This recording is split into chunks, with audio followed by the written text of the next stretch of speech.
Abisana guys! I'm with Abisana. Ruru Madrid, aka... Ibrahim, ang rama ng Sapiro. Yes. What do you like most about your character? Well, my character kasi, ano ba? Well, sobrang laki ng transitions eh. Like from the very start, from the beginning of our show, parang nag-start siya sa pagiging like sobrang rude. And then parang wala siyang pangarap sa buhay. Pero habang tumatagal yung show, habang tumatanda din ako dito sa show, dun na nakikita yung pagbabago sa kanyang Yung character. growth. Yeah, yung growth ng Yes. character niya. Which is parang nung nalaman niya na siya pala yung tagapagmana ng Sapiro, na siya pala yung magiging king. Parang dun niya pinakita na hindi lang pala ako basta-bastang engkantado. Kumbaga kailangan kong ihanda yung sarili ko sa mga digmaan. Yeah. Do you like the transition? Like, Yes, kasi well so far, physically sobrang nagulat din ako dahil I started this show na parang super short hair ako. Kasi pinagupitan. Well, I was when the time na nag-audition ako dito, long hair na ako kasi nga kailangan kong mapagandaan yung role ko na warrior. So inisip ko kailangan long hair. Pero ayaw nila ng long hair. So pinakat nila yung hair ko and then pagka-cut ng hair ko. So sabi ko, parang awkward. Parang warrior ako pero short hair. Pero sige, okay lang. So tumatagal, hindi ako nagpapakat ng hair. Hanggang sa humaba ng yung buhok ko na hanggang dito yeah, na. I know. Tapos yun na, parang nakita talaga yung maturity sa character ko, sa role ko. Ganun. Speaking of audition, can you still remember the feeling? Yeah. Yeah, nakaka-excite yun. Ano yung pakiramdam? Tapos right now, you're portraying the character. And it is parang well-loved talaga Yes, ng yes. mga tao. Well, honestly, nung sinabi nila magkaka-audition for Yes. Encantadia, sabi ko, of course, gusto ko maging part ng Encantadia kasi pinanood ko yun before. Pero sabi ko, wait, hindi ako makukuha dyan eh. So bakit ko pa kailangan mag-audition? Kasi alam ko naman hindi ako makukuha dahil inisip ko before, makukuha dyan yung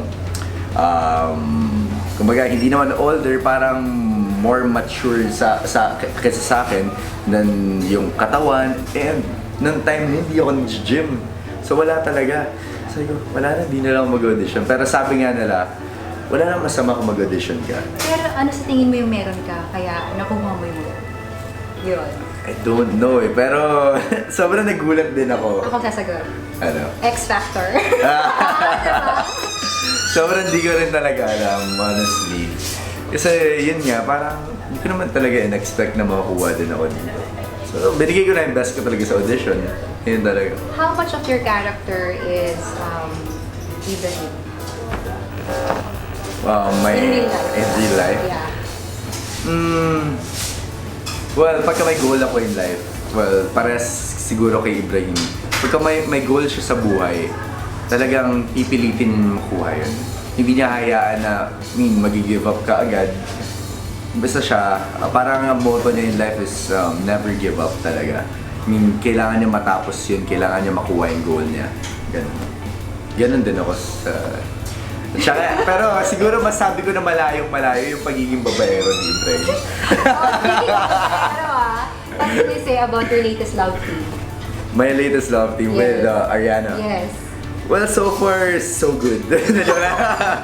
So far, okay naman kami dalawa. We're very close. Kahit off-cam, kahit walang taping, nagkikita pa rin kami. We always find time to mingle, to have fun, to hang out. Of course, with friends, hindi lang naman kami dalawa. So, Tense ka ba? yes. Pero okay lang, sobrang masaya naman siyang ka-eksena doon. And nakikita ko sa kanya na love niya rin yung craft niya, which is good. So, every time na may kailangan siya na like tips or ano, talagang hindi naman ako nagkukulang para sabihin sa kanya para mapaganda yung scene namin together. What about with Elena? Well, with Elena, I was working with Gabby since, kailan ba?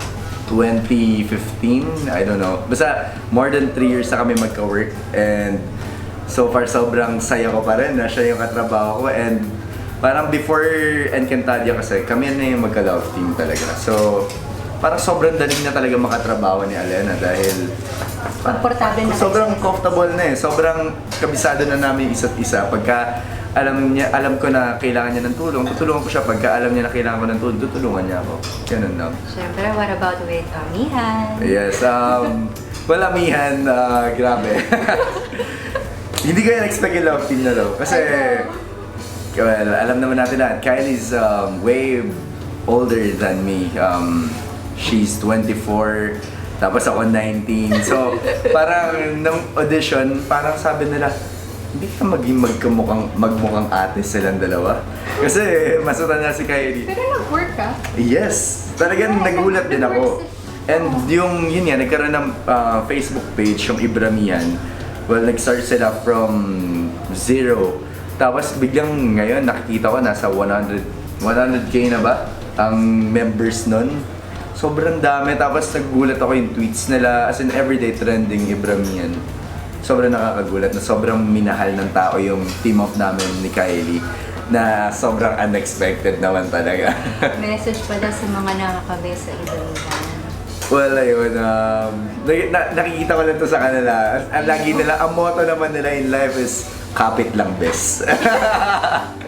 Talagang ano sila, hindi sila sumusuko na magbabalik pa si Kylie, ganyan. Well, para naman sa akin, Hopeful talaga sila. yes, talagang grabe na yung pag-asa nila na babalik pa si Kylie. Well, siguro ano lang, patuloy niyo suportahan niya Encantadia kahit na wala na si Kylie, wala na si Amihan. Well, si Amihan, lagi niya naman sinasabi sa akin, kahit si Kylie mismo, sinasabi niya sa akin na sobrang mahal niya tong show.